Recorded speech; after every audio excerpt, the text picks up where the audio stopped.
বিগত সরকার, ফ্যাসিস্ট সরকার আপনাকে বলতে চায় এদেশের যত মানুষের অর্থের এই গায়ের ঘাম পরিশ্রমে 1 টাকা যদি রাষ্ট্র এদিক ওদিক করে, কিয়ামতের দিন এই রাষ্ট্রের দায়িত্বশীলদের বাঁচার কোনো পথ নেই। আগামীতেও যারা আসবে, এখনো যারা বর্তমান রয়েছে, জনগণের দায়িত্বের ব্যাপারে যদি অবহেলা করেন, আল্লাহ বলছেন, আল্লাহ রাসূল বলছেন, কিয়ামতের দিন আপনাকে জিজ্ঞাসিত হতে হবে, বাঁচার কোনো পথ থাকবে না।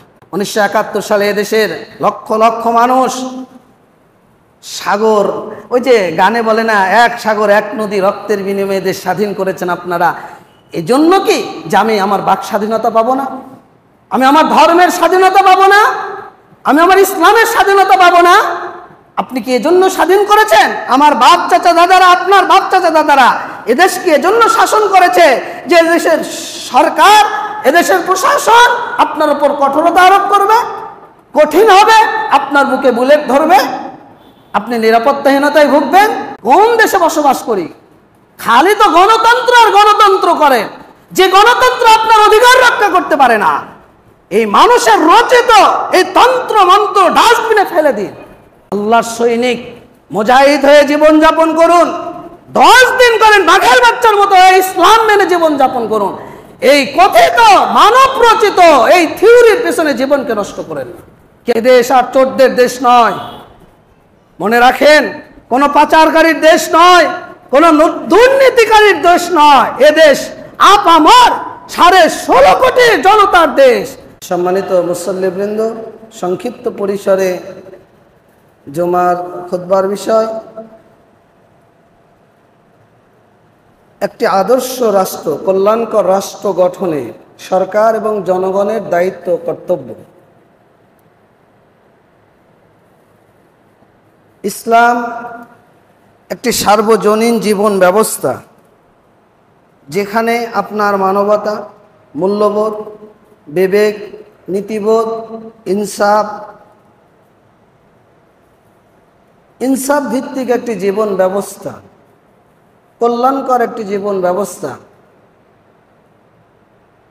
যে আদর্শে, যে চেতনার মধ্যে নেই কোনো একে অপরের প্রতি হিংসা, বিদ্বেষ, একে অপরের প্রতি শত্রুতা, অন্য ধর্মের প্রতি অবিচার, একে অপরের প্রতি জুলুম নির্যাতন। তো ইসলাম আপনার জন্য, আমার জন্য প্রশাসনিক এবং বিচারিক যে সিস্টেম, সেটা আপনার পরিবারেও হতে পারে, সেটা আপনার সমাজেও হতে পারে, সেটা আপনার রাষ্ট্রেও হতে পারে।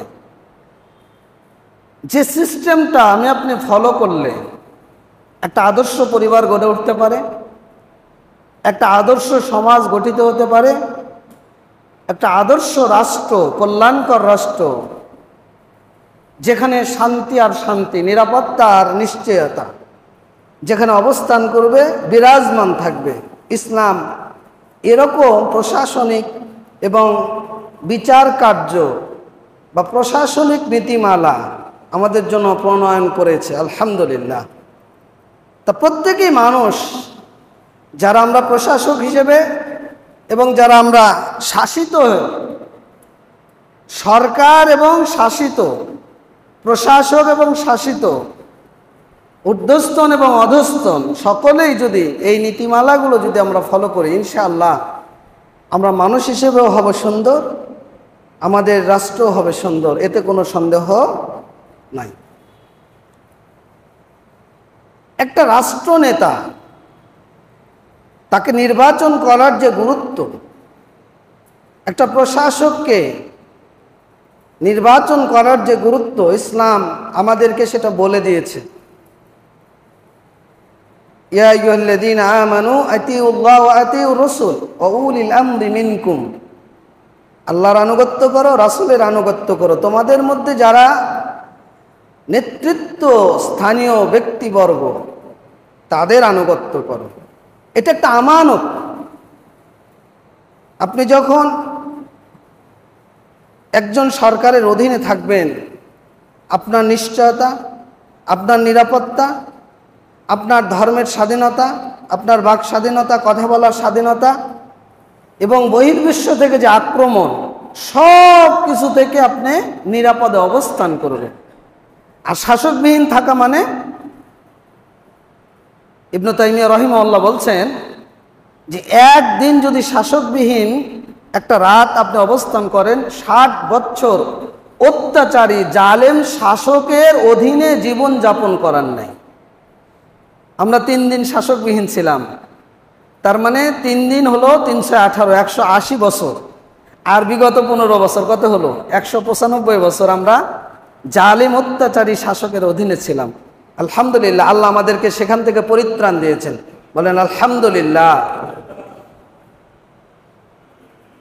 এই জন্য শাসকের গুরুত্ব ইসলামে অত্যাধিক। রাসূল সাল্লাল্লাহু আলাইহি সাল্লাম বলছেন, সহিহ বুখারীর হাদিস 2957 নম্বর, যে ওয়া ইন্নামাল ইমামু জুন্নাহ, ইমাম হলো ঢাল স্বরূপ, ইউকাতালু মিন ওরাইহি, ইমামের পিছন থেকে যুদ্ধ করা হয় এবং তার মাধ্যমে নিরাপদে থাকা যায়। আপনি যখন যুদ্ধ করতে যাবেন তখন আপনি ঢাল ব্যবহার করেন। তো একজন সরকার প্রধান বা ইসলামে খিলাফতের যদি কথা বলি, ইসলামী খলিফা বা ইসলামী শাসক, তিনি হলেন ঢাল স্বরূপ, যিনি জনগণকে রক্ষা করবেন। রাসূল সাল্লাল্লাহু আলাইহি সাল্লাম বলছেন, এই শাসনভারে যারা অবস্থান করবে, এটা তাদেরকে মনে করতে হবে যে এটা হলো আমানত। রাসূল সাল্লাল্লাহু আলাইহি সাল্লাম আবু যার রাদিয়াল্লাহু আনহু আল্লাহ রাসূলকে বলছেন যে, আল্লাহ রাসূল আমাকে একটা কাজ দিন না। আল্লাহ রাসূল বললেন, আবু যার, তুমি দুর্বল মানুষ, ওয়া ইন্নাহা আমানাতুন, আর কোন দায়িত্ব গ্রহণ করা এটা হলো আমানত। আর কেউ যদি এই আমানতের খেয়ানত করে, রাসূলুল্লাহ সাল্লাল্লাহু আলাইহি সাল্লাম বলছেন, ওয়া ইন্নাহা ইয়াউমাল কিয়ামা খিজউ ওয়া নাদামা, কিয়ামতের দিন এটা অপমান লাঞ্ছনার কারণ হবে। আপনি আপনার পরিবারের শাসক, আপনি এই মসজিদের মুতাওয়াল্লি, আপনি সমাজের মেম্বার, কাউন্সিলর, আপনি পৌরসভার মেয়র, আপনি থানার এমপি, এসপি, ডিসি, আপনি দেশের রাষ্ট্রপ্রধান। যদি এই দায়িত্ব নেওয়ার পর, এই আমানত গ্রহণ করার পর সামান্য পরিমাণ কোনো খেয়ানত চলে আসে, আপনার দ্বারা কোনো খেয়ানত হয়, আল্লাহ রাসূল বলছেন অবশ্যই অবশ্যই এই ব্যক্তি লাঞ্ছিত হবে, অপমানিত হবে। আমরা দেখেছি বিগত 15 বছরে যারা এই আমানতের খেয়ানত করেছে এবং এর আগেও যারা খেয়ানত করেছিল, তারা অপমানিত হয়েছে, লাঞ্ছিত হয়েছে, কারণ এই আমানত তারা যথাযথ হেফাজত করেনি। তবে যারা এই আমানতকে রক্ষা করবে, আল্লাহ রাসূল বলছেন, ইল্লা মান আখাযাহা বিহাক্কিহা ওয়া আদ্দাল্লাযী আলাইহি ফিহা, হক সহকারে ইনসাফের সহিত যে ব্যক্তি এটাকে গ্রহণ করবে এবং নিষ্ঠার সাথে তার অর্পিত দায়িত্ব পালন করবে, তাহলে তার কথা ভিন্ন। ওই ব্যক্তি আমানত রক্ষা করার কারণে নেকি পাবে, আর যদি এর বিপরীত হয় তাহলে গুনাহগার হবে। এজন্য সরকারকে এখন যারা বর্তমানে দায়িত্ব রয়েছেন, শুধু তারাই নয়, আমরাও প্রশাসনিকভাবে যে যে জায়গায় আমানতের দায়িত্ব গ্রহণ করেছি, আমাদেরকে এটা আমানত হিসেবে গ্রহণ করতে হবে। এর ব্যতিক্রম যদি হয় তাহলে লাঞ্ছিত হব, অপমানিত হব, হতেই হবে। এটা আল্লাহ বলেছে, আল্লাহ রাসূল বলেছে।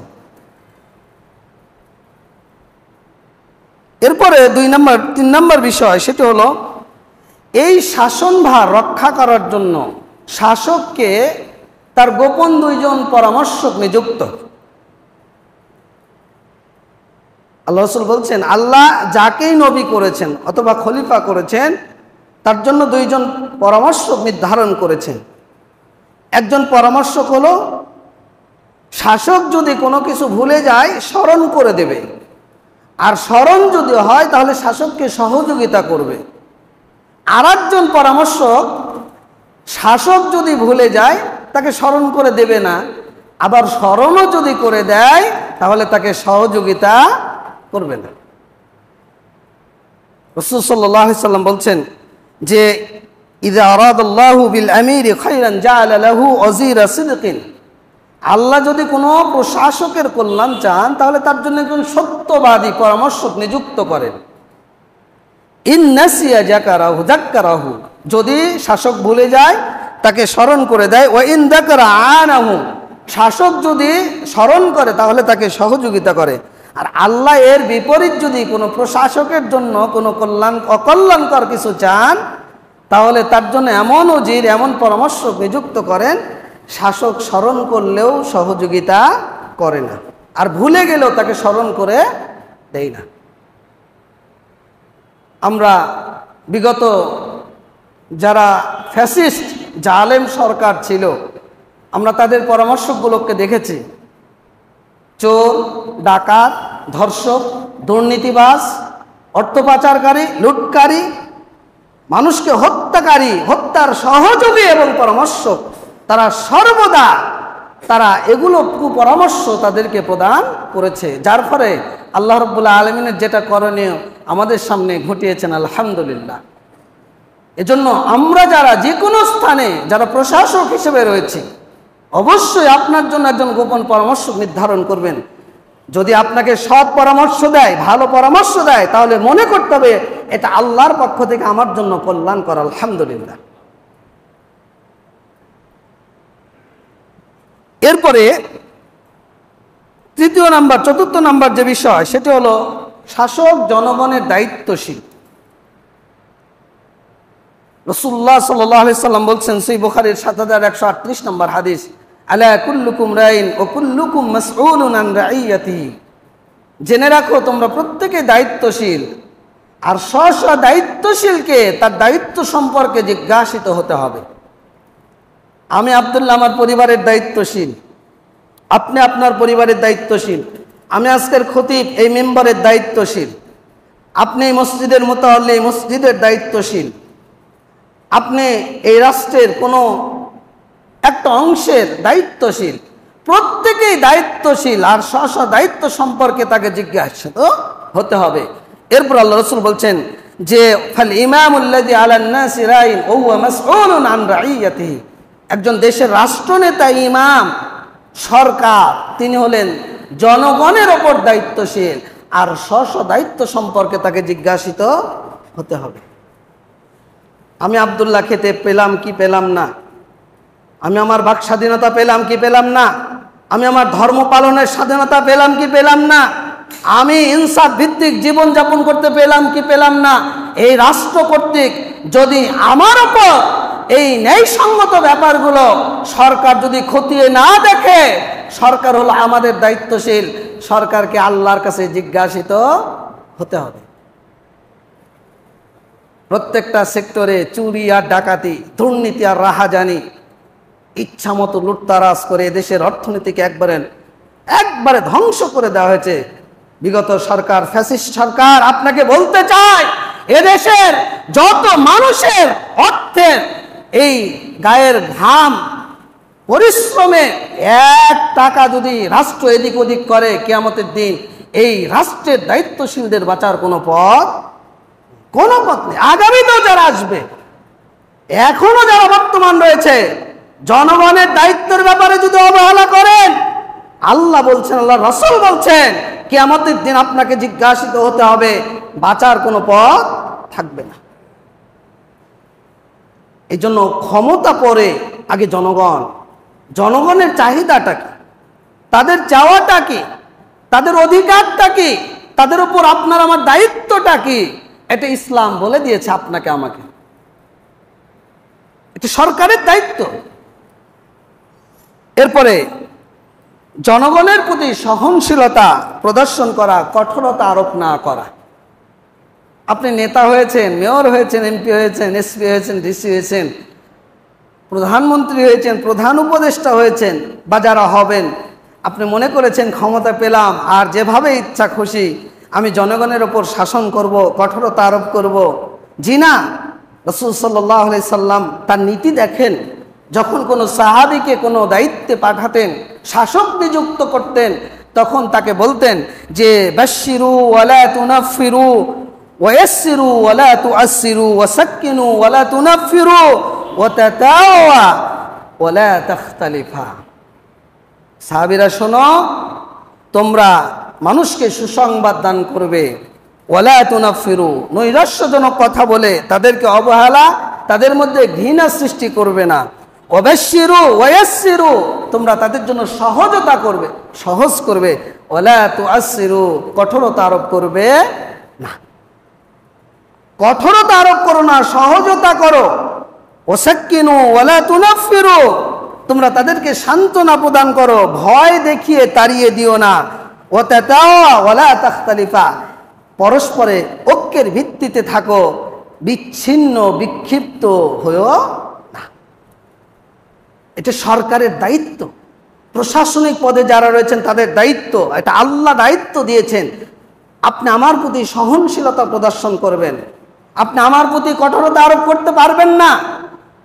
সহনশীলতা মানে ক্ষমা করা, বন্ধুর রূপে আচরণ করা, আপনার সাথে সদাচরণ করা, ভালো ব্যবহার করা, আপনার সাথে বন্ধুত্ব বজায় রাখা, শত্রুতা পোষণ না করা, এটাকে বলে সহনশীলতা। আর আমরা কোন দেশে বসবাস করি? 1971 সালে এদেশের লক্ষ লক্ষ মানুষ সাগর, ওই যে গানে বলে না, এক সাগর এক নদী রক্তের বিনিময়ে দেশ স্বাধীন করেছেন আপনারা। এজন্য কি যে আমি আমার বাক স্বাধীনতা পাবো না? আমি আমার ধর্মের স্বাধীনতা পাবো না? আমি আমার ইসলামের স্বাধীনতা পাবো না? আপনি কি এজন্য স্বাধীন করেছেন? আমার বাপ চাচা দাদারা, আপনার বাপ চাচা দাদারা এদেশকে এজন্য শাসন করেছে যে এদেশের সরকার, এদেশের প্রশাসন আপনার উপর কঠোরতা আরোপ করবে, কঠিন হবে, আপনার বুকে বুলেট ধরবে, আপনি নিরাপত্তাহীনতায় ভুগবেন। ইসলাম আপনাকে বলে দিয়েছে যে সরকার আপনি হয়েছেন ঠিক, আপনি প্রশাসক হয়েছেন, কিন্তু জনগণের জন্য সহনশীলতা প্রদর্শন করতে হবে, তাদেরকে সুসংবাদ দিতে হবে। কোনো ভয় ভীতি, অত্যাচার, জুলুম, নির্যাতন এগুলো করা যাবে না। যদি করেন কি হবে? আল্লাহ রাসূল বলছেন, দেখেন সহিহ মুসলিমের 1828 নম্বর হাদিস, আল্লাহ দোয়া করছেন আল্লাহর কাছে, আয়েশা রাদিয়াল্লাহু আনহা থেকে বর্ণিত। আল্লাহ রাসূল বলছেন, আল্লাহুম্মা মান ওয়ালিয়া মিন আমরি উম্মতি শাইআন ফাশাক্কা আলাইহিম ফাশকুক আলাইহি ওয়া মান ওয়ালিয়া মিন আমরি উম্মতি শাইআন ফারাফাকা বিহিম ফারফুক বিহি। হে আল্লাহ, আমার উম্মতের সামান্য কোনো পর্যায়ের যদি কেউ দায়িত্বশীল হয় আর যদি আমার উপর, আমার উম্মতের উপর কঠোরতা আরোপ করে, কঠিন হয়ে যায়, আমার উম্মত যদি নিরাপত্তাহীনতায় ভোগে, আপনি একটা ফ্যাক্টরির মালিক, এই এলাকার আপনি মেম্বার বা মেয়র বা কাউন্সিলর বা এই মসজিদের মোতাল্লি, আপনার কারণে যদি 10টা মানুষ, একটা মানুষও নিরাপত্তাহীনতায় ভোগে, কঠোরতা আরোপ করেন, অন্যায়ভাবে অবিচার করে, অত্যাচার করে, জুলুম নির্যাতন করেন, রাসূল বলছেন আল্লাহ তুমি তার উপর কঠোরতা আরোপ করো। আর যে ব্যক্তি আমার উম্মতের দায়িত্বশীল হয়, তার সে যদি আমার উম্মতের উপর সহনশীলতা প্রদর্শন করে, নরম হয়, তাহলে আল্লাহ তুমি তার উপর দয়া করো, তার উপর তুমি নরম হয়ে যাও। আলহামদুলিল্লাহ, সরকার বাহাদুর এদেশের 16 কোটি মানুষের উপর অত্যাচার, জুলুম, নির্যাতনের একবার স্ট্রিম রোলার চালিয়েছে। আল্লাহ তার উপর কঠিন হয়েছে। আগামীতেও যারা আসবে, যদি জনগণের প্রতি আপনার সহনশীলতা না থাকে, দয়া না থাকে, ভালোবাসা না থাকে, আপনি যদি জুলুম করেন আর আপনি যদি মাজলুম হয়, আল্লাহ আবারও এই সরকার বা পরবর্তী সরকারের উপর কঠিন হয়ে যাবে। এটা আল্লাহর ফাইসালা। এজন্য যারাই সরকারে রয়েছেন, প্রশাসকে থাকবেন, অবশ্যই অধীনস্থদের প্রতি কঠোরতা আরোপ করবেন না, কঠিন হবেন না। এরপরে জনগণের দৃষ্টি অন্বেষণ না করা। রাসূলুল্লাহ সাল্লাল্লাহু আলাইহি ওয়াসাল্লাম বলছেন, আবু দাউদ 4889 নম্বর হাদিস, যে উমামা রাদিয়াল্লাহু আনহু থেকে বর্ণিত, ইন্নাল আমিরা ইদাবতাগার রাইবাতা ফিন নাস আফসাদাহুম। আল্লাহ রাসূল বলছেন যে শাসক যখন জনগণের দোষ ত্রুটি অন্বেষণ করে, তখন তাদেরকে অনিষ্টের দিকে নিয়ে যায়। আল্লাহ রাসূল আরো বলছেন, ইন্নাকা ইযা তাবাতা আওরাতিন নাস আফসাদতাহুম। যখন তুমি মানুষের দোষ ত্রুটি তালাশ করে বেড়াও, তাহলে তুমি তাদেরকে খারাপ করে ফেললে। আল্লাহ সূরা হুজরাতের 12 নম্বর আয়াতে বলছেন ওয়ালা তাজাসসু। আল্লাহ রাসূল বলছেন মুসনাদ আহমদের হাদিস, ওয়ালা তাজাসসু, তোমরা একে অপরের গোপন দোষ ত্রুটি অন্বেষণ করো না। দেশদ্রোহী, রাষ্ট্রদ্রোহী, রাষ্ট্রের জন্য ক্ষতিকর চাঁদাবাজি, লুটতারাজ, হত্যা, ধর্ষণ, যেগুলো স্পষ্ট প্রমাণিত বিষয়, আপনি ডিপি হেফাজতে নিয়ে যান, নাহলে এনএসআই, নাহলে ডিএসবি, নাহলে ডিবি, আপনি যার দিয়ে হয় আপনি নিয়ে যান, কোনো সমস্যা নেই। কিন্তু একজন নিরপরাধ মানুষ, কোনো অপরাধ নেই, আপনি আমি কেন নিরাপত্তাহীনতায় ভুগব? আপনাকে কেন নিয়ে গিয়ে বিভিন্ন নির্যাতন করে আয়না ঘরের মতো এই বন্দিশালায় আপনার জন্য আমার জন্য মানবতার জীবনযাপনের এই আশ্রয় কেন্দ্র কেন তৈরি হবে এদেশে? ব্যারিস্টার আইমান এদেশের একজন দক্ষ, এদেশের একজন বিজ্ঞ, একজন আইনবিদ, কি দোষ ছিল? তার বাবা জামাত করতো, এটাই কি তার অপরাধ? কি অপরাধ ছিল তার? 8টি বছর এই সরকার, এই ফ্যাসিস্ট সরকার, আপনি কি তার 8টা বছর পূরণ করে দিতে পারবেন? ছোট ছোট বাচ্চাকে রেখে চলে গেছেন, এসে দেখছেন বাচ্চাগুলো বড় হয়েছে। ব্রিগেডিয়ার আজমি 10 বছর পরে ফেরত এসেছেন, তার স্ত্রী 8 বছর পর্যন্ত অপেক্ষা করে করে অন্য জায়গায় বিয়ে হয়ে অন্য স্বামীর সংসার করছে। এখন বাড়িতে এসে তার কেউ নাই আপনজন বলতে, ফিরে দিতে পারবেন? হতে পারে আমার রাজনৈতিক বিরোধী, আমার মতের বিরোধী, কিন্তু কি অপরাধ ছিল? এই আয়না ঘরে বন্দিশালায় যারা বের হয়ে আসছেন, একজন বলছেন আমি 3 মাস 4 দিন আমার হাতটা পিছনে বাঁধা ছিল। ঘুম যে আল্লাহর নিয়ামত, সূরা নাবা পড়ুন, আল্লাহ দিনকে করেছেন পরিশ্রমের জন্য, রাতকে করেছেন আরামায়েশের জন্য। তা রাত্রে ঘুম যে আল্লাহর অনুগ্রহ নিয়ামত, বলছে 3 মাস 4 দিন আমি হারে হারে বুঝেছি যে ঘুম আল্লাহর কত বড় নিয়ামত, আমি 3 মাস 4 দিন ঘুমাতে পারি। ফিরিয়ে দিতে পারবেন? আপনি কেন এই অবিচারগুলো করলেন? এজন্য সরকারের উচিত যে কারো অন্যায়ভাবে গোপন দুষ্ত্রুটি তালাশ না করা।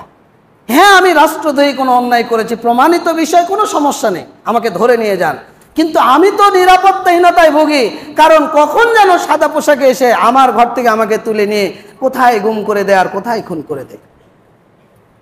কোথায় গিয়েছিল এদেশ? এদেশের অবস্থান আজকে আমরা প্রত্যেকটা বিষয় আমাদের সামনে পরিস্ফুটিত হচ্ছে, প্রকাশমান, দৃশ্যমান। আজকে আমরা দেখছি তাদের আহাজানি, তাদের আর্তনাদ, তাদের বুক ফাটা কান্না। এই ভিডিওগুলো যখন সামনে আসে তখন নিজেও চোখের পানি ধরে রাখতে পারি না।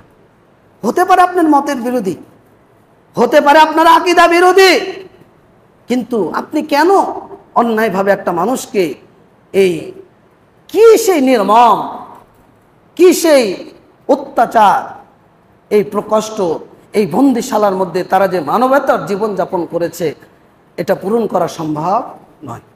এজন্য ইসলাম এটা নিষেধ করেছে। এরপরে জনগণের প্রয়োজন, চাহিদা, অভাব, অভিযোগ শ্রবণ করা। আপনি সরকার হয়েছেন, আপনার অভিযোগ, আমার অভিযোগ, সাধারণ জনগণের অভিযোগ আপনাকে শুনতে হবে। এখানে বাপ বয়সী অনেক মানুষ রয়েছেন, দাদা বয়সীও রয়েছেন। এদের স্বাধীন হওয়ার পর থেকে অনেকে এসেছে, চলে গেছে। শেখ মুজিব এসেছে, শেখ জিয়া এসেছে, তারপরে স্বৈর শাসক এরশাদ এসেছে, আওয়ামী লীগ এসেছে, বিএনপি এসেছে, জামাত কখনো আওয়ামী লীগের সাথে এসেছে, বিএনপির সাথে এসেছে। এই যে রাষ্ট্র ব্যবস্থায় যারা সরকার বাহাদুর এদেশে এসেছে, আপনারা এখানে উপস্থিত কেউ বলতে পারবেন যে আমাকে সরকার এসে জিজ্ঞাসা করেছে যে বাবা কি, ভাই কি, চাচা আপনার কি কোনো সমস্যা আছে কি নাই? কেউ বলতে পারবেন? হাত তুলে তো একজন সাহস করে যে আমাকে বলেছে। কোন দেশে বসবাস করি? খালি তো গণতন্ত্র আর গণতন্ত্র করে, যে গণতন্ত্র আপনার অধিকার রক্ষা করতে পারে না। এই মানুষের রচিত এই তন্ত্র মন্ত্র ডাস্টবিনে ফেলে দিন।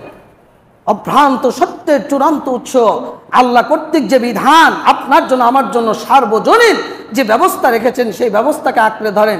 দেখেন এদেশে শান্তি আসবে, আসবে, আসবে, ইনশাআল্লাহ, এতে কোনো সন্দেহ নাই, কোনো সন্দেহ নেই। কেউ বলতে পারবেন? একজন সাহস করে হাত তোলেন। আপনি আওয়ামী লীগই করেন, হাত তোলেন, বিএনপি করেন, হাত তোলেন।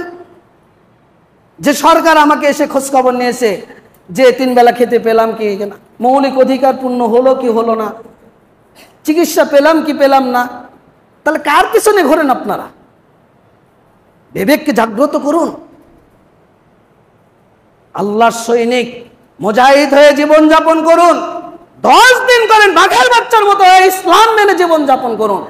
এই কথিত মানব রচিত এই থিওরির পেছনে জীবনকে নষ্ট করেন, কিয়ামতের দিন হিসাব দিতে পারবেন না।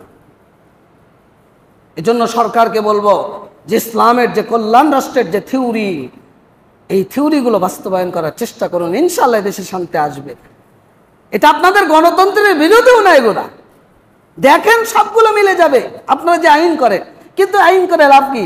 আমি এসে আইন করলাম, আমার পরে যে আসলো আমার মনের মতো আবার আইন করার জন্য সেটাকে বাতিল করলাম। জনগণের দিকে তাকায় না, কেউ তাকায় না।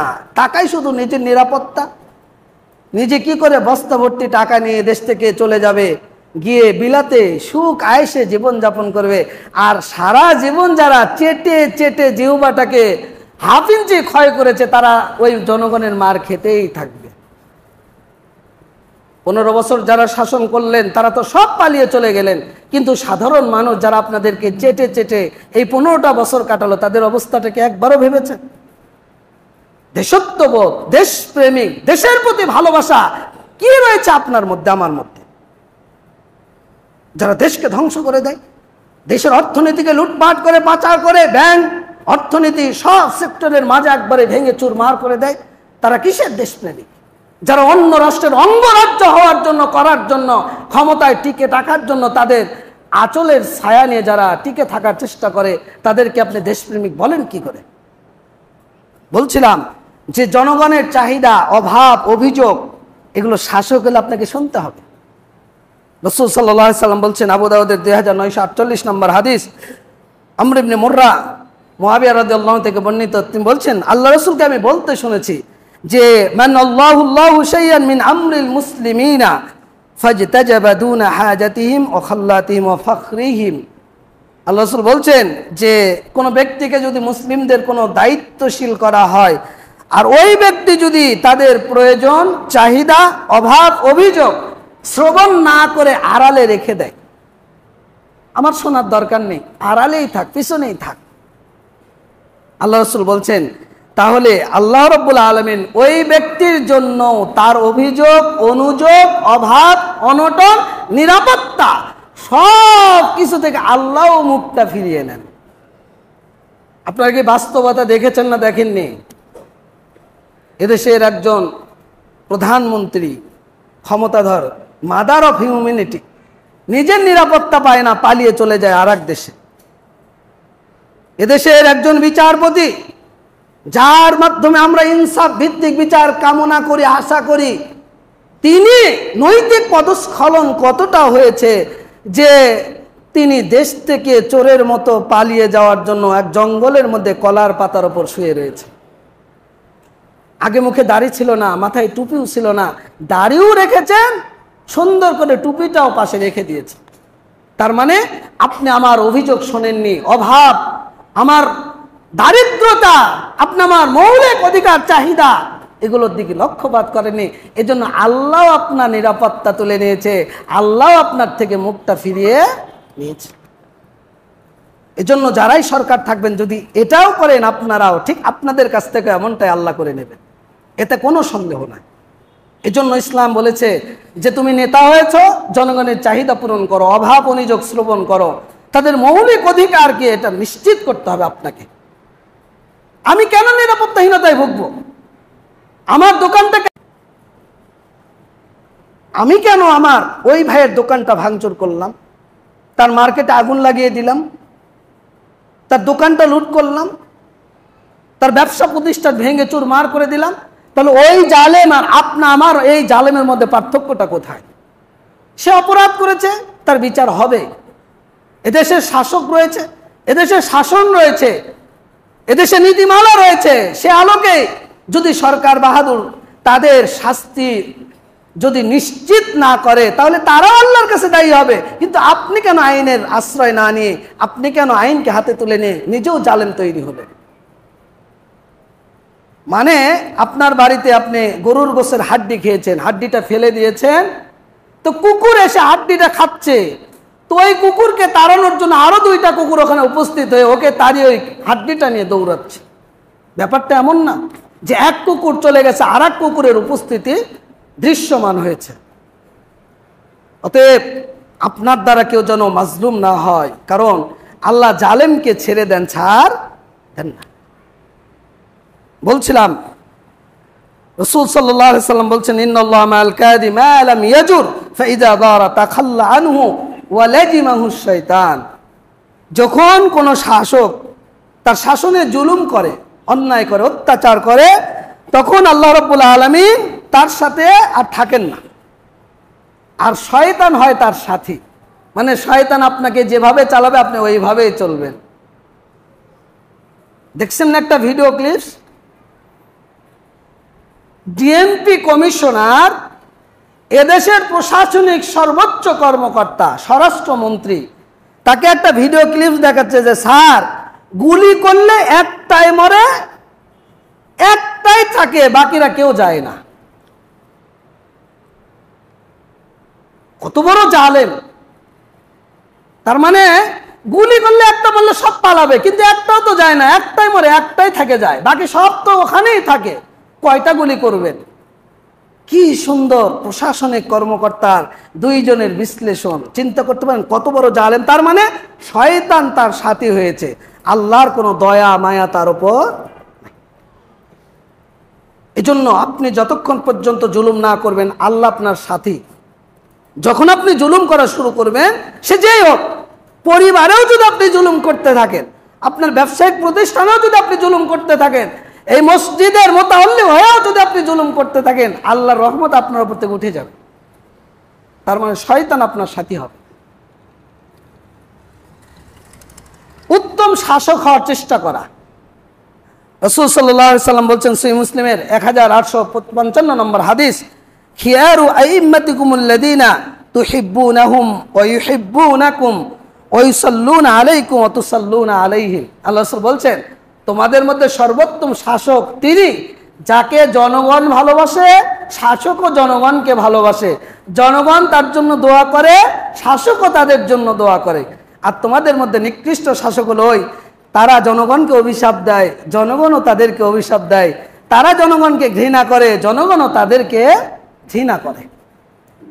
আপনার ঘৃণা কোন পর্যায়ে পৌঁছে গেছে যে বাপের মূর্তি ভেঙে এদেশের জনগণ একবারে ধুলার সাথে মিশিয়ে দিয়েছে? চিন্তা করতে পারেন মানুষের জুলুমের মাত্রা কত দূর পর্যন্ত পৌঁছে গেছে। রাগে ক্ষোভে যে নির্মমতা, যে নির্যাতন, যে জুলুম, যে নিষ্পেষণ, যে অত্যাচার জনগণের উপরে হয়েছে, জনগণের পিঠটা দেয়ালে ঠেকে গেছে। এজন্য শাসকদেরকে উত্তম শাসক হওয়ার চেষ্টা করতে হবে। উত্তম প্রশাসক যদি হতে না পারেন, ছেড়ে দেন, ওই দায়িত্ব পালন করতে যায়েন না, কারণ দুনিয়াতেও লাঞ্ছিত হবেন, আখিরাতেও লাঞ্ছিত হবেন। এরপরে শাসকের দ্বাররক্ষী না থাকা। এখন আপনি বলবেন যে দ্বাররক্ষী না থাকলে তো শাসককে মেরে ফেলবে। ঠিক আছে, শাসক তার দ্বাররক্ষী দিয়ে রেখে দেখ, তার নিরাপত্তা নিশ্চিত করো, কিন্তু আমি আব্দুল্লাহ, এদেশের জনগণ, আপনি আব্দুর রহমান, আপনার অধিকার, আপনার দাবি, আপনার প্রয়োজন মিটানোর জন্য আপনি শাসকের দরবার আপনার জন্য উন্মুক্ত থাকবে।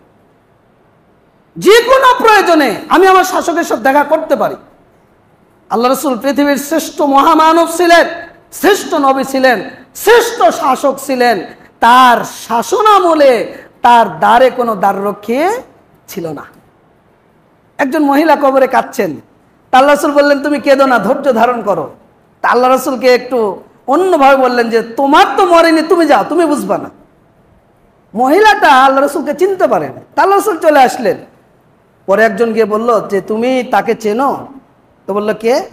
বলে উনি নবী মুহাম্মদ সাল্লাল্লাহু আলাইহি সাল্লাম। মহিলা সরাসরি রাসূলের দরবারে চলে আসলেন। এসে মহিলা বলছে যে আমি তার ঘরে কোনো দ্বাররক্ষী পাইনি। এটা হলো শাসক। আপনার কাছে যদি আমি যেতেই না পারি, আপনি কিসের শাসক? যারা আওয়ামী লীগের মেয়র, বিএনপির লোক যেতে পারে না, জামাতের লোক যেতে পারে না, যারা জামাতের মেয়র বিএনপি আওয়ামী লীগ লোক যেতে পারে না, যারা বিএনপির মেয়র আওয়ামী লীগ জামাত যেতে পারে না, আমি যেতে পারি না, আপনি কিসের শাসক? এজন্য আপনাদেরকে বলবো, নীতিবোধ জাগ্রত করুন, মনুষ্যত্ব বিবেককে জাগ্রত করুন। কতদিন চলবে এভাবে? লাঞ্ছিত অপমানিত কতদিন আর হবেন? ৭১-এর পর থেকে তো হতেই আছে। স্বাধীনতা করেছেন, আন্দোলন হয়েছে, রক্ত দিয়েছেন, আর কত? একটা আসবে, নির্যাতিত হবেন, আবার আসবে, আবার নির্যাতিত হবেন, আবার আসবে, চলবে চলবে যতদিন অভ্রান্ত সত্যের চূড়ান্ত উৎস আল্লাহর বিধানকে আপনার জীবনে বাস্তবায়ন না করবেন। আর আমরা যদি পরিবর্তন হই, ইনশাআল্লাহ এই দেশ পরিবর্তন হবে, এতে কোনো সন্দেহ। এখানে চাঁদা খাবাস্তলার যত মুসল্লি রয়েছে, আমরা যদি পরিবর্তন হই, এই সমাজে কোনো অন্যায় থাকবে? বলেন, থাকবে? কোনো অপরাধ থাকবে? কিন্তু আমরাই যদি চোর বাটপার হই, তাহলে যতই নীতির কথা বলেন আর যতই আইন করেন, রক্ষক যদি ভক্ষক হয়, এদেশের যারা রক্ষক ছিলেন তারা ছিলেন ভক্ষক। কোন কোন গ্রুপের নামে দেশে লক্ষ লক্ষ কোটি কোটি হাজার হাজার বিলিয়ন বিলিয়ন পাচার করে, টাকা লুট করে এদেশের ব্যাংক, এদেশের অর্থ, এদেশের সব কিছু একবারে মাজা ভেঙে দিয়েছে। গেছে কোথায়?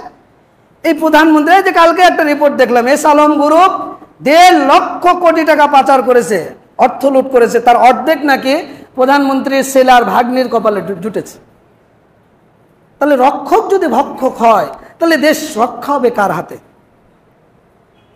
পুলিশের কর্মকর্তা বেনজির, তার সর্বসাকুল্যে বেতন হলো ৭৮,০০০ টাকা।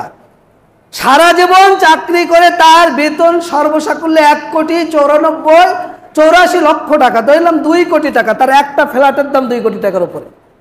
ঢাকার বুকে শত শত ফ্ল্যাট, কত টাকার যে জমি, তার কত সম্পদ যে রয়েছে, আপনি কল্পনাও করতে পারেন। ডিএমপি কমিশনারগুলোর অবস্থা দেখেন, প্রত্যেকটা মন্ত্রী এমপিদের অবস্থা দেখেন। তাহলে রক্ষক যদি ভক্ষক হয়, তাহলে দেশ চলবে কিভাবে? এজন্য আপনাকে ইসলামের এই বিধানগুলো বুঝতে হবে।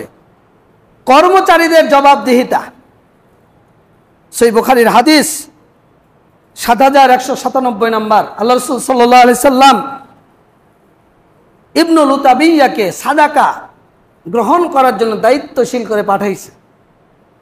তো সাহাবী এসে বলছে, আল্লাহ রাসূল, এটা হলো সাদাকা আর এটা হলো আমার জন্য হাদিয়া।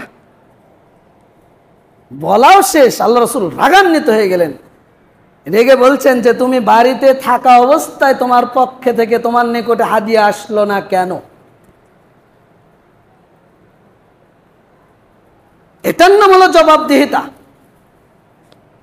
তা আপনার যারা এমপি, যারা মন্ত্রী, যারা মেয়র, চেয়ারম্যান, মেম্বার, একটা বেন্নে, একটা ফকির, গরিবের চাল মেরে দিতেও তারা লজ্জাবোধ করে না, টিন মেরে দিতেও লজ্জাবোধ করে না। এক একটা এমপি, এক একটা মন্ত্রী, আমরা নিউজগুলো দেখছি।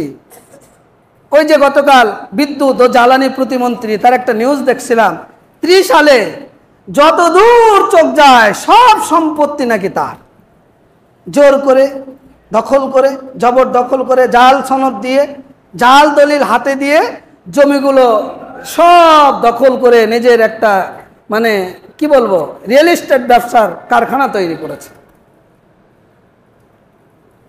এই যে উপদেষ্টা যারা এসেছেন, বিদ্যুৎ ও জ্বালানি উপদেষ্টা, তার কিছু কিছু কথা শুনতে পাচ্ছি। বলছে বিদ্যুতের যেখানে হাত দিচ্ছি, জ্বালানির যেখানে হাত দিচ্ছি, সেখানেই দুর্নীতি। এটার ব্যাখ্যা করার দরকার নেই, বাংলার শিশু বাচ্চা এখন এটা উপলব্ধি করে,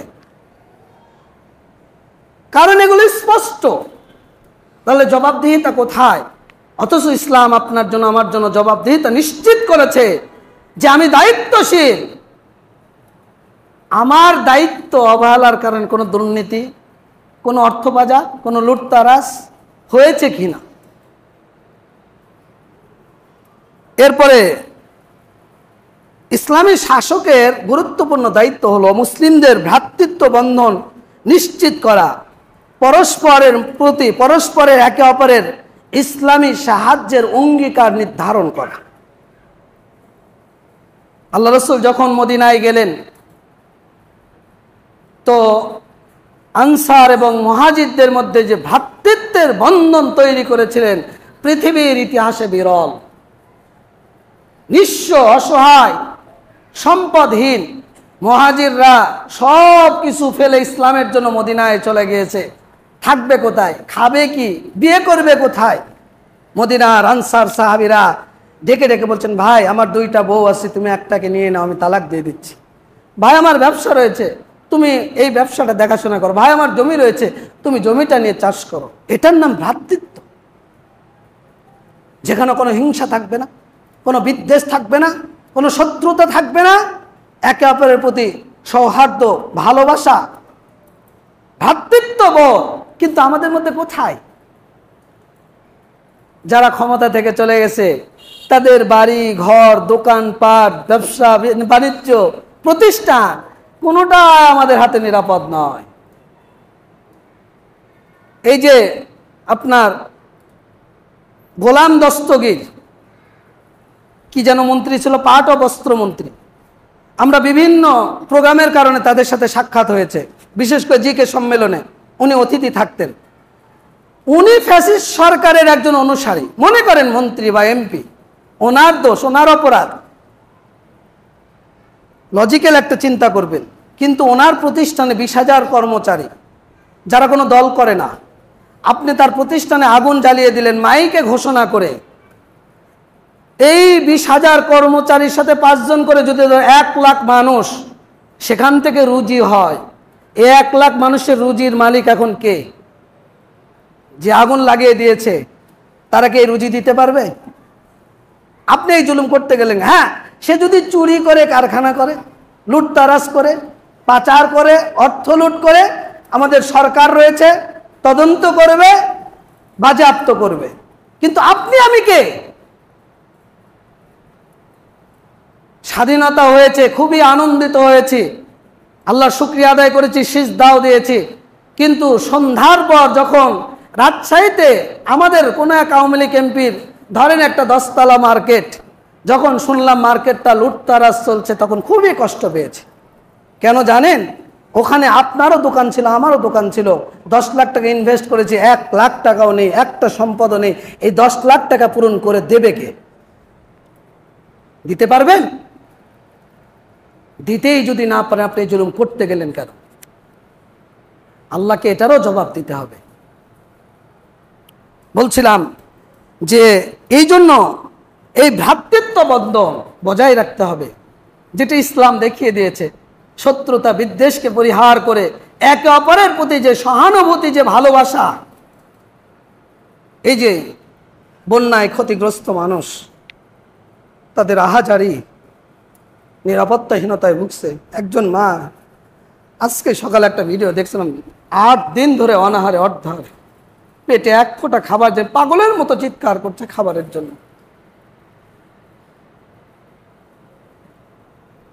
লক্ষ লক্ষ মানুষ, প্রায় 30 লক্ষের অধিক, 50 লক্ষ মানুষ এই যে পানিবন্দী। যদিও আলহামদুলিল্লাহ পানিটা কমা শুরু করেছে, কিন্তু পানি কমার পর তো তাদের দুর্দশা আরো বেড়ে যাবে।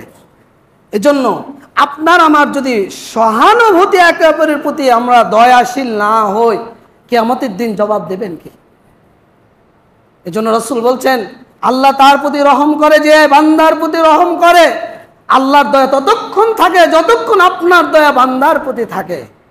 আপনি যদি বান্দার কোনো কষ্ট দূর করেন, আল্লাহ আপনার কষ্ট কি করে দেবে? দূর করে দেবে, তো কোনো সন্দেহ নেই।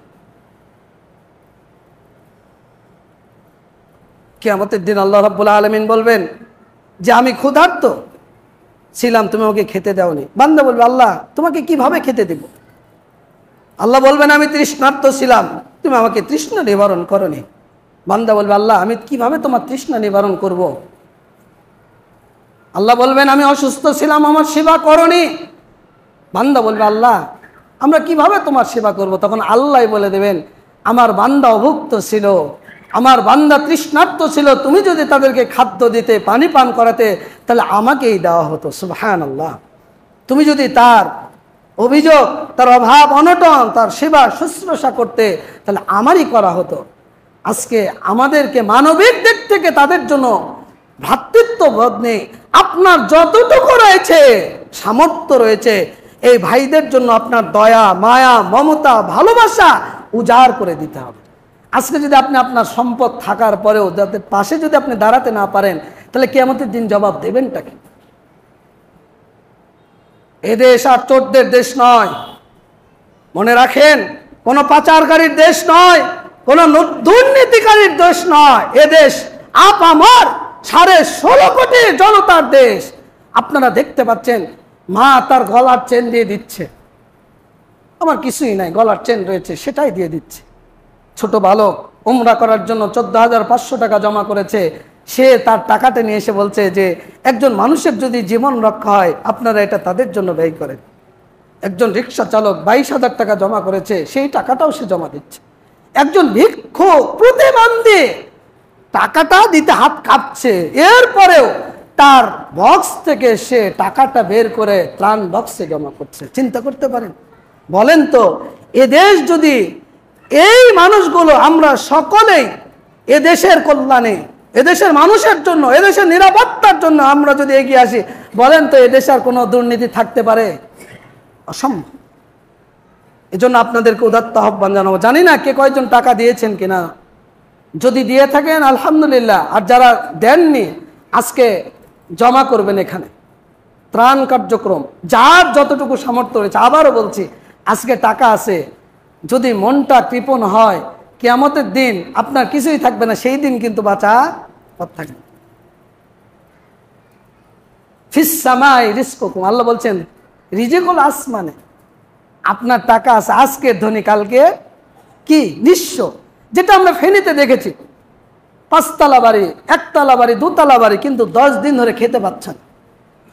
প্রবাসী ভাইরা যারা আমাদের দেশের সম্পদ lakh lakh billion million remittance পাঠিয়ে যারা এদেশের অর্থনীতিকে চাঙ্গা করে, এদেশের দ্বিতীয় মুক্তিযোদ্ধায় তাদের অবদান কম নয়। তারা যে রেমিটেন্স যোদ্ধা, যে যুদ্ধের ঘোষণা দিয়েছিল, এই ভাইয়েরা বিদেশ থেকে যে কান্না, তাদের যে আহাজারি, তাদের পরিবারের সাথে কোনো খোঁজ খবর নেই, তাদের কিছু অভাব রয়েছে, কিন্তু ওই যে আল্লাহর পক্ষ থেকে চলে আসছে পরীক্ষা, আপনার করার কিছুই নাই।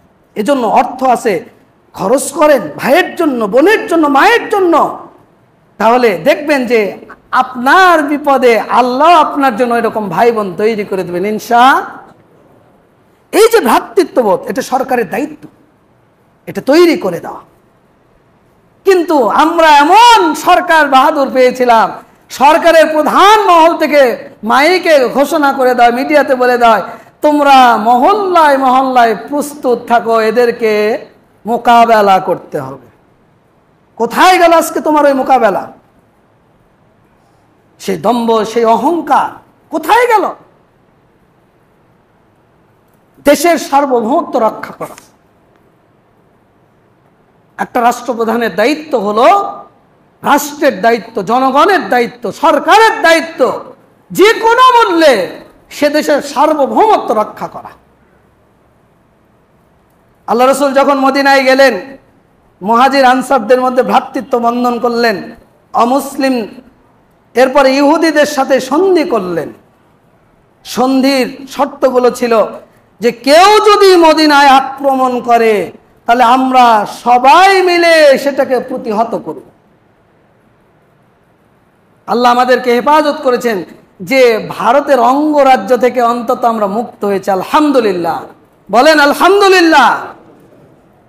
তারা এদেশের স্বাধীনতা যুদ্ধে সহযোগিতা করেছে, এটাও যেমন বাস্তব, কিন্তু তাদের দূরদর্শী চিন্তা ছিল। তারা যুদ্ধের পরে তারা ওই যে আপনার মুজিবনগরে যে অস্থায়ী সরকার গঠিত হয়েছিল, সেখানে 7 দফার একটা চুক্তি করেছিল। জীবনে কি চুক্তি কোনোদিন পড়েছেন? ওই চুক্তির মধ্যে ছিল যে বাংলাদেশের সেনাবাহিনী নামে কেউ থাকবে না। এদেশের পররাষ্ট্রনীতি মনোনয়নের ক্ষেত্রে, নির্ধারণের ক্ষেত্রে ভারতের সহযোগিতা লাগবে, সহযোগিতা নিতে হবে। আমি 2টা বললাম, বাকি 5টা পড়ে নিয়েন। তারা এদেশ থেকে 62,000 কোটি টাকার সম্পদ, এদেশের মিল কারখানার যত যন্ত্রাংশ, মূল্যবান সম্পদ তারা যুদ্ধের পর পরে নিয়ে চলে গেছে। কিসের সহযোগিতা? এজন্য আপনার মধ্যে যত ভারত বিরোধী মনোভাব থাকবে, মনে করতে হবে আপনি দেশপ্রেমিক। আপনার ঘরে যেন স্টার বাংলা, জি বাংলা, ইন্ডিয়ার কোনো চ্যানেল, বাংলা হোক আর হিন্দি হোক, কোনো চ্যালেঞ্জ যেন থাকতে না পারে। এদের পণ্য বয়কট করুন, বর্জন করুন, বাংলাদেশি পণ্য ক্রয় করুন। এদেশ লাভবান হবে, এদেশের অর্থনীতি মজবুত হবে, শক্তিশালী হবে। সরকারকে বলবো ভারতের যত পণ্য রয়েছে বন্ধ করে দেন, মুসলিম কান্ট্রির পণ্য ব্যবহার করেন, তাদেরকে সহযোগিতা করেন। কারণ তারা আমাদের দেশের শত্রু, সার্বভৌমত্বের শত্রু। এদেশকে হিন্দুত্ববাদী করতে আর বেশি দিন সময় লাগতো না। আমি আমার বাবার কথা বলি। আমার বাবা একজন ফাঁসির আসামি, তাকে ফাঁসির অর্ডার দেওয়া হয়েছে। দিয়েছেন কে জানেন? একজন হিন্দু বিচারক। ওই যে দেখেছে দাড়ি, আল্লাহর কসম করে বলছি আমার বাবা নিরপরাধ মানুষ, তার কোনো অপরাধ নেই। আসার সময় ফোন দিয়েছিলেন, বলল বাবা কোথায় যাচ্ছ? বললাম যে পাবনাতে যাচ্ছে। বলছে মুসল্লিদেরকে আমার সালাম দিয়ে আমার জন্য দোয়া করতে বলো, আপনাদের কাছে দোয়া চাই আমার বাবা এবং পরিবারের জন্য, আল্লাহ যেন তাদেরকে হেফাজত করে। এদেশের প্রত্যেকটা সেক্টর, আমি হিন্দুদের বিরোধিতা করছি না, কিন্তু ভারত এমনভাবে দেশকে নিয়ন্ত্রণ করেছে যে দেশের একটা মাদ্রাসা শিক্ষা বোর্ডের যারা মৌলিক দায়িত্বশীল তারাও হিন্দু পর্যন্ত হয়েছে। চিন্তা করতে পারেন। এজন্য এদেশের সার্বভৌমত্ব রক্ষা করার জন্য রাষ্ট্রের গুরুত্ব অপরিহার্য। এরপরে শাসনের আইন বাস্তবায়ন করা। শুধু আইন করলেন আর শাসন করলেন, আপনি একজনকে ফাঁসি দিলেন। আমি আমার বাবার ক্ষেত্রেই বলি, যদি সে অপরাধী হয় তাকে ফাঁসিতে মেরে ফেলেন, কিন্তু বছরের পর বছর তাকে এবং পরিবারকে কষ্ট দেওয়ার কোনো প্রয়োজন নেই। একজন মানুষ 20 বছর, 15 বছর, 14 বছর, 18 বছর, 22 বছর জেল খাটার পর দেখা যাচ্ছে তার কোনো অপরাধী নেই। কেন? আপনার আইন আপনিই তৈরি করেন, আবার আপনিই ভঙ্গ করেন। আজকে আপনি যাদেরকে ফাঁসি দিচ্ছেন, জেল দিচ্ছেন, আপনার ক্ষমতার পট পরিবর্তন হওয়ার সাথে সাথে যে দল আসবে আবার তাদেরকে মওকুফ করে দেবে। তাহলে এদেশ থেকে সন্ত্রাস যাবে কি করে? এজন্য আইনের বাস্তবায়ন দরকার। ইসলাম জেনা করত, হত্যা করত, সাথে সাথে কিসাস করে তাকে হত্যা করা হতো। জেনা করেছেন, পাথর মেরে হত্যা করা হতো। এজন্য আইনের শাসন বাস্তবায়ন জরুরি, এটা রাষ্ট্রের দায়িত্ব। এই শাসক যদি এগুলো কাজ করে তাহলে হবেন সুশাসক। আল্লাহ তার জন্য জান্নাতে সুন্দর ব্যবস্থা করেছেন, তার জন্য জান্নাত নির্ধারণ করেছেন। আরো সে আল্লাহ তাকে ছায়া দান করবে, আল্লাহর যে কুরসি রয়েছে তার ডান পাশে তাকে বসার ব্যবস্থা করবে। আর যদি ইনসাফের সাথে এগুলো না করে শাসক, তাহলে আল্লাহ রাব্বুল আলামিন তার গলায় রশি, শিকল পরিধান করাবেন। যতক্ষণ ইনসাফ করেছে তাকে মুক্তি দিবে, আর জুলুম যদি করে থাকে তার মুক্তি নাই। তার থাকার জায়গা কোথায়? জাহান্নাম। এরপরে জনগণ হিসেবে আমাদের দায়িত্ব, আমি সংক্ষেপে বলি, শাসক নির্বাচন করা। যারা শাসকের লোভী, ক্ষমতা লোভী, এদেরকে পরিত্যাগ করা। কোনো মহিলাকে শাসক নিযুক্ত না করা। আল্লাহ রাসূল বলছেন, যারা নারী নেতৃত্ব নিল ওই জাতি কোনোদিন সফলতা লাভ করবে। আপনার বিবেক জাগ্রত হবে কবে? একবার এই আঁচলের নেচে আর একবার ওই আঁচলের নেচে। অন্তত 2 আঁচল থেকে আল্লাহ আমাদেরকে হেফাজত করেছেন, বলেন আলহামদুলিল্লাহ। আল্লাহ এই সরকারকে টেকসই মজবুত সরকার হিসেবে প্রতিষ্ঠিত করুক। এরপরে যারা আসবে আল্লাহ যেন সৎ, দক্ষ, ইনসাফ ভিত্তিক পুরুষ শাসকের জন্য আমাদের ব্যবস্থা করে দেয়, বলেন আমিন। আল্লাহ শাসকের গুণাবলী বর্ণনা করেছেন, দূরদর্শী হতে হবে, শক্তিশালী হতে হবে, পুরুষ হতে হবে, দক্ষ হতে হবে, ধৈর্যশীল হতে হবে, সত্যবাদী হতে হবে, ন্যায়পরায়ণ হতে হবে, জ্ঞানবান হতে হবে। কোরআনের বহু জায়গায় আল্লাহ বলে দিয়েছেন। এই জন্য এই শাসক নির্বাচন করতে হবে আপনাকে আমাকে। 2, শাসকের আনুগত্য করা। শাসক যেই হোক, যদি মুসলিম হয় আনুগত্য করতে হবে। কতক্ষণ পর্যন্ত? যতক্ষণ পর্যন্ত ন্যায়সঙ্গত কথা বলবে, আল্লাহর বিরুদ্ধাচারণের কথা না বলবে, ততক্ষণ পর্যন্ত তার আনুগত্য করতে হবে। এটা হলো আনুগত্যের সীমা। শাসককে অপমান এবং তিরস্কার না করা। জনগণ হয়েছে আমরা, কোনো শাসককে তিরস্কার করা যাবে না। আমার শাসক এখন যিনি বর্তমান, কোনো বিষয়ে তাকে তিরস্কার করা যাবে না। কারণ যে ব্যক্তি শাসককে তিরস্কার করবে আল্লাহ তাকে তিরস্কার করবে। এরপরে রাষ্ট্রের সকল দায়িত্ব যথাযথ পালন করা। আমি যে পর্যায়ে রয়েছে, আমি নাগরিক হিসেবে আমি আমার ভাইয়ের সম্পদ হরণ করতে পারি না, লুটতারাজ করতে পারি না। এই নিরাপত্তা নিশ্চিত করতে হবে, এটাও আমার দায়িত্ব। এরপরে অত্যাচারী শাসকের সম্মুখে হক কথা বলা, সত্য কথা বলা। যতই অত্যাচারী হোক, হক কথা আপনাকে বলতেই হবে।